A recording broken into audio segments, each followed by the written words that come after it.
Hello, everybody, and welcome to this Rangers Review interview special with our good friend, the Rangers announcer, Michael Smith. How are we doing, Michael? Derek, it's good to see you again, mate. Good to be back on with you. Yeah, absolutely. It certainly is. Of course, we've had you on before. It was really well received, and having been over to Seville, I think it was a good time to just get your insight and your experience about heading over to Seville, where you had a role to play beforehand. So really intrigued to find out how you got on, Michael. But before that, I mean, before heading out to Seville and finding out how that all came about, I think everyone will remember fondly the scenes at Ibrox at that semi-final. Unfortunately, I couldn't be there in person. I watched it on TV. It looked bananas. What was it like to work on that fateful night at Ibrox against Leipzig? If I wasn't there like yourself, I would have been watching it from behind the couch, I think. But it was, oh my goodness, it was phenomenal. You know, the game itself was brilliant, exciting, exhilarating. But when that full-time whistle went, now we've spoken before about playing "I'm Feeling It," which was just become a big Rangers anthem. You know, we win big games, we play that song. So played that, and the stadium was bouncing. But then when the players are parading, you know, firing out all the Rangers songs, and a big favourite that the fans started singing just before Seville was the John Lundstram song. Yeah. To Belinda Carlisle's "Heaven Is a Place on Earth." Yeah. So as the players are walking around the park, you know, doing the lap of honour, we've made it to Seville, we've made it to the final, and I played that, and then the stadium just went up a notch, just went up a massive notch. And at that point, once I've hit play, I've run out of the booth, and there's a few of the boys were all just hugging each other, dancing and shouting and singing, and then just literally shivers went right through my body just when the stadium erupted to "Heaven Is a Place on Earth" as the players were walking around. So that must have been some experience for them in the park to hear that, because again, I keep saying this, I think that's maybe the loudest that I think I've heard Ibrox. You know. There's been a few times this season I'm like, oh, that's definitely been the loudest. That's definitely been the loudest. But that one, the fans took it up a notch again, and it was unbelievable. Yeah. See, even just watching the game, Michael, what was that like? I mean, I was in Ben Almadina myself watching it on the TV, and it was incredible to watch. But being there and just watching it unfold, must have been something else for you. Do you know what? I can't say I've enjoyed other games, right? I've definitely enjoyed other games. Probably more so with the nerves, what was on the line. You want to make sure everything's going right in my side of the job, just making sure that I'm doing my job correct. But for the players, and I think a lot of the fans were nervous as well, but I think to finally just get that over the line, I think it was just almost a massive sense of relief. What they've achieved was just unreal. And I think all that just basically just came at once to all the fans, the players and everything. It was just like, wow, look what we've done here. But, you know, pre-match, probably the biggest amount of nerves I think I've ever had in the role of stadium announcer. And even during the game, I was up and down. You know, I've got a seat, I've got my monitors in front of me. But I was up and down. The booth is maybe about, I don't know, maybe sort of 10 to 15 feet long, you know, and maybe about 10 foot wide, you know. So it's a kind of wee square box almost that we're in. And I was pacing up and down, looking at the tellies behind me, looking through the window onto the park. Then we just couldn't sit still, any of us in that booth that night, just with nerves and just excitement. And when the whistle finally went and we were going to Seville, the room just erupted.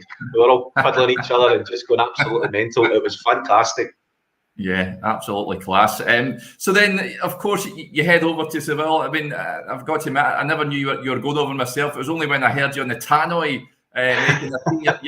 your face on the big screen. I was like, by the way, I didn't even know I was going. Right, literally 3 days before, well, 2 days before I'm due to fly out. So me and some of the guys from IT at Ibrox, the boys had said they were going. We were playing on the Sunday, and I said, I want to go. And the boy said, well, there's a chance to come with us if you want. We're driving down to Luton on the Monday night, driving down to Luton flying to Lisbon in Portugal, and then driving to Seville. So it was about a 5-hour journey down to Luton, and then once you get to Lisbon, about a 4.5-hour journey to Seville. So they'd hired a car, they booked hotels and things, and I was like, brilliant, paid my money, there we go. But going back to when we got through to the final, straight away I was on to my gaffer, and I says, by the way, I remember in Manchester, I was in Manchester, right, and the stadium announcer was literally just a few seats along from me.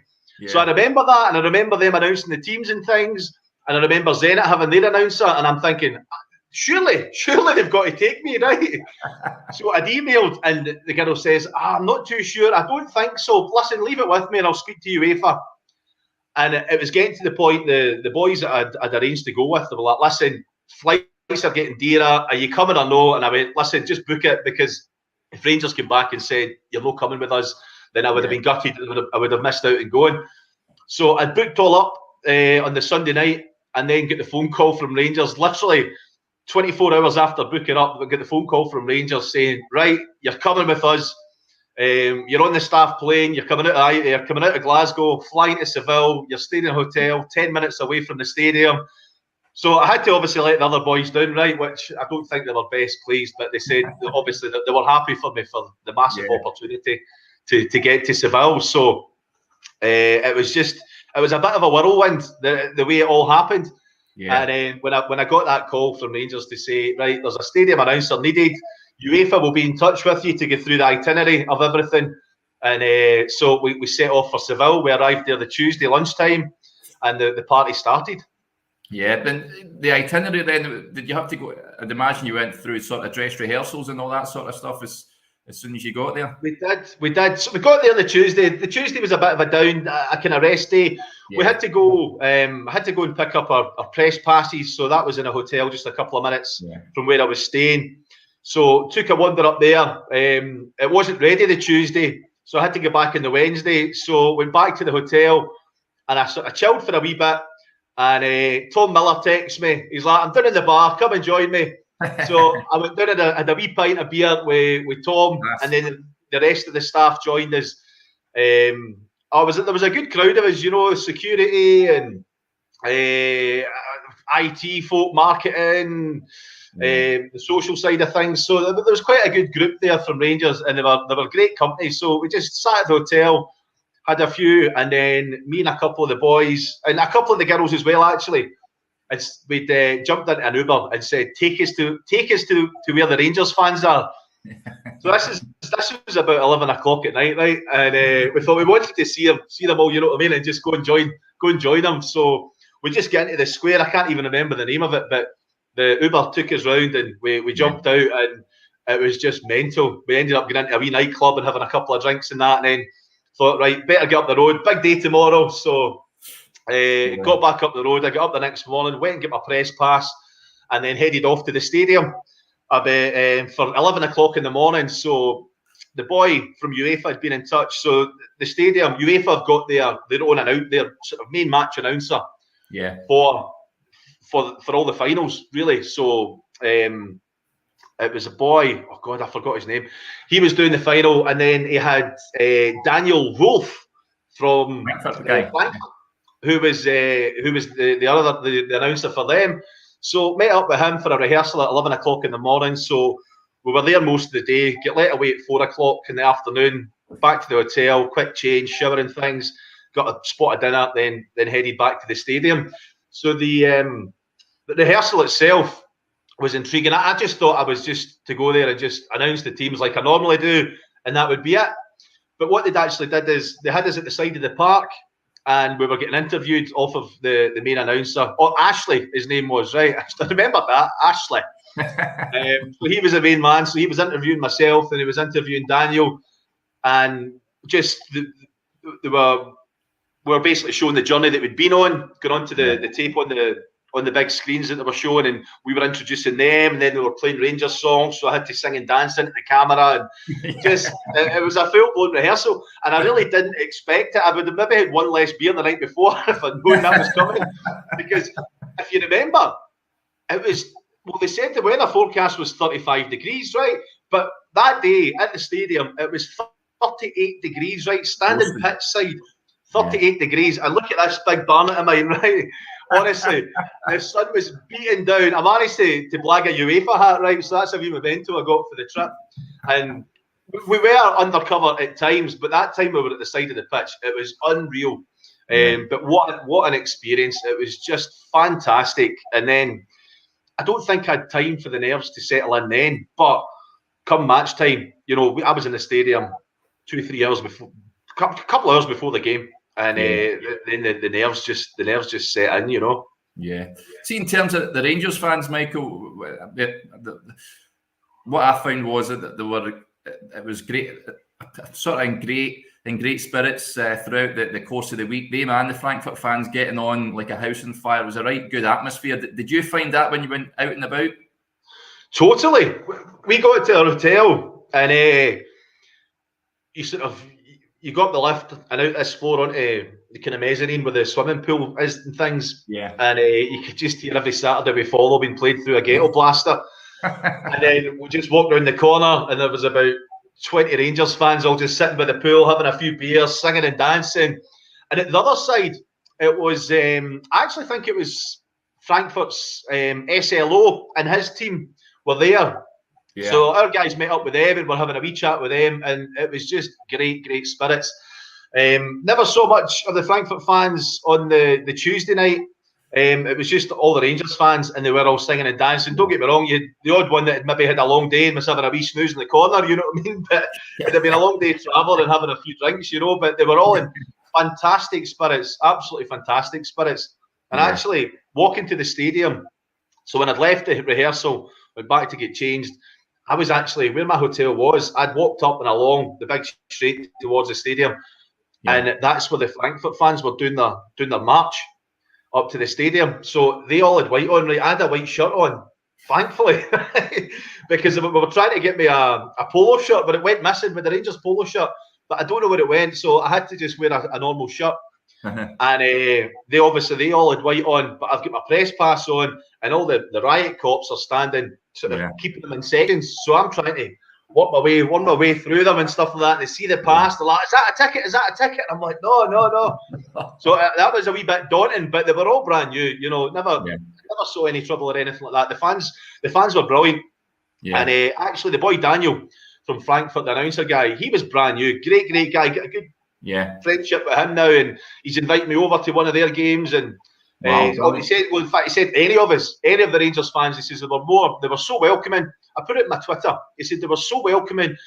You know, after the result, he congratulated us on beating Hearts in the cup. So it was just a few days later, obviously. Yeah. And he says, "You guys were brilliant. The fans were tremendous. Even when we left the stadium after winning, the fans were congratulating us. You know, and well done." It was a difficult way for the outcome to happen, and he just spoke very, very highly of every Rangers fan that he met on that trip, which was really nice. And I echo his thoughts as well. Everybody I met, when I was walking up and down from the stadium, bumping into Rangers fans, getting some pictures with them and things like that, and it was just great spirits. It really was.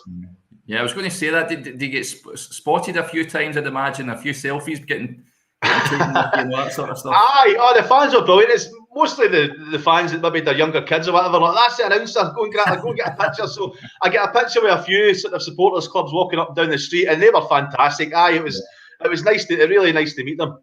Yeah, class. And I mean, when it came to the real deal, then Michael, and the fans are flocking into the ground, and you're announcing it for real. I mean, the teams, and like you say, the journey and doing the singing and all that sort of stuff. Can you put into words what that's like? I'd imagine it'd be quite surreal.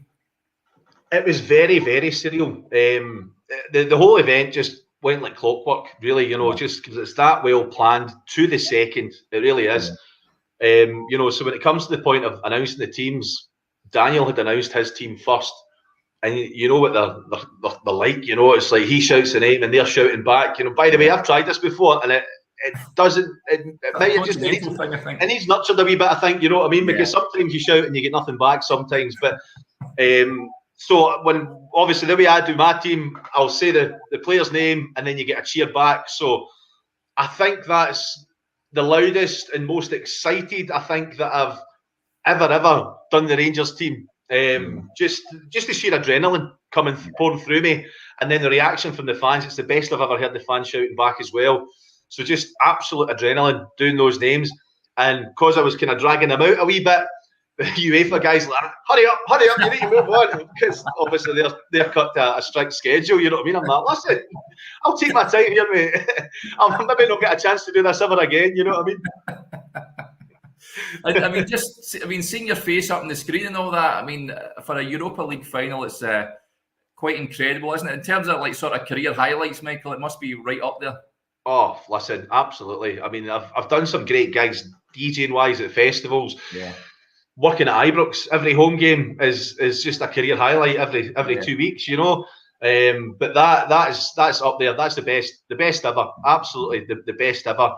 You know, I've got people that are watching BT Sports at home and they're sending pictures of me on the big screen with my name at the bottom of that. I'm just thinking, this is unreal. It didn't sink in. You know, it was like an outer body experience. You know, but it was unbelievable. Yeah. See the game itself then, watching the game, and then when Aribo scores, what's the emotions like at that point, Michael?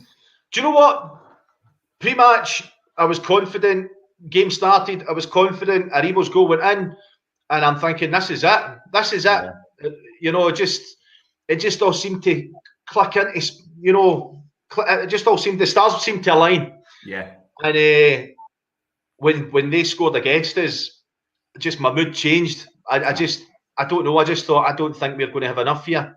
Yeah. And then it goes to extra time. Kent's got that great chance. Any other game he's scoring that. Yeah. And just when that happened, I thought, I don't think this is our night. And then the penalties. Fair play to them. They took their penalties were fantastic. We had some great penalties, and then obviously, you know, missed the one, and that was it. You know, that's the only dampener on the trip. You know, and I think every Rangers fan will probably agree and say, what an experience, what a trip. It was absolutely brilliant. The journey we had to get there was just unreal.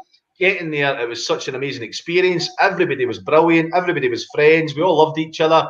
Yeah. And the only disappointing thing was, of course, the result and not bringing the cup home. But I think if you talk to anybody, they'll say it was. I mean, obviously a few blips in the stadium with things, but I think in general they'll all say it was a great experience. Yeah, I totally agree. In terms of the sort of concourses and what have you, did you notice any of that? I mean, when I went down at half-time, it was crazy. The amount of people were just begging for water and all that sort of carry on. It really was. Derek, it wasn't nice, mate. It really wasn't. Yeah. You know, just people that have been in that scorching sunshine all day, asking to get to the stadium 3 hours before kickoff, so it's still scorching, and not getting kiosks not being opened, which was just I'll never understand why. You know, it's not as if that's the first game of football ever been had at that stadium. You know what I mean? I know. Having fans in. You know, so I was very lucky, because there was a TV compound just out the stadium which we had access to, where the production office was and things. Yeah. And there was the water machine there. So I had a few bottles. So when I took them in and I realised it was happening, when I was coming back in, I could hear fans complaining. So, and in fact, actually, it was a big boy, Daniel, from Frankfurt, that saw it first. And he gave a couple of his bottles away to some fans. I did the same. And then I ran out of empty bottles that I could give away. I had one for myself, obviously. And that was it. So, I mean, you've maybe helped 5 to 10 Rangers fans, but I mean, there was about 20,000 Rangers fans that needed that water there and then. I can't understand why it was such a shambles in a country like that that's extremely warm a whole lot of the time. You know, water is a necessity. Yeah. So I mean that aside, it was a shame that put a bit of a dampener on it, because it was quite a big dampener, because there was a lot of guys properly. There was a few passed out as well, which wasn't nice. Yes, absolutely atrocious. And looking ahead then, Michael, you'll be itching for the new season to start. I'd imagine the pre-season games, I think, was it West Ham and Tottenham coming up? West Ham and Tottenham, a couple of weeks we've got West Ham. So really looking forward to that. I think probably the idea behind that is it could possibly have been a Battle of Britain in Seville, you know, if they'd made it through and things. So I think that's maybe the idea behind getting that friendly, and I think it'll draw quite a lot of folk into the game. Yeah. So really looking forward to that. I've still to have a couple of meetings with the gaffer and things about the new season, and trying to introduce some new things, trying to do some stuff at half time. So I've got some ideas I'd like to get across to them, and hopefully we can add some new things to the match day experience and get some new tunes in there and try a couple of wee things at half time. But it's all these. We can talk about these ideas another time once I've run them by the gaffer, you know. So the next week or so, I'll hopefully be catching up with them. And looking forward to the new season ahead. Hopefully see another 1 or 2 signings coming in. Yeah. And really look forward to the league starting at the end of July. Yeah, spot on. Well, it's been great having you on again, and Michael, I really enjoyed it. So thank you. Don't be a stranger. It's and can't wait for next season. Derek, good to see you as always, mate. Always good catching up. Best of luck for the new